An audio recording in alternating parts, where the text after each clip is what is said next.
सालों बाद महाकुंभ का आयोजन प्रयागराज में हुआ।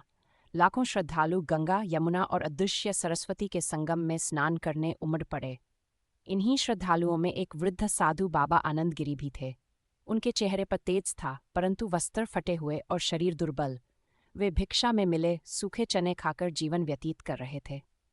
महाकुंभ के एक दिन संगम किनारे एक धनवान व्यापारी सेठ रमाकांत अपनी पत्नी के साथ आए। वे निसंतान थे और वर्षों से संतान सुख की कामना कर रहे थे। गंगा में डुबकी लगाकर वे मन ही मन प्रार्थना कर रहे थे कि कोई सिद्ध संत मिल जाए जो उन्हें आशीर्वाद दे सके। तभी उनकी नज़र आनंदगिरी बाबा पर पड़ी। बाबा की आंखें बंद थीं, वे ध्यान में मग्न थे।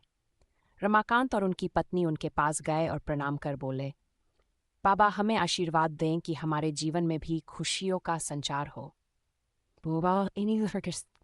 बाबा ने आंखें खोली, मुस्कुराए और कहा, गंगा मैया पर भरोसा रखो। महाकुंभ में जो सच्चे मन से प्रार्थना करता है, उसकी मनोकामना अवश्य पूर्ण होती है। रमाकांत और उनकी पत्नी ने बाबा के वचन को सच्चे मन से ग्रहण किया और पूरे श्रद्धा भाव से महाकुंभ के स्नान और सेवा में जुट गए।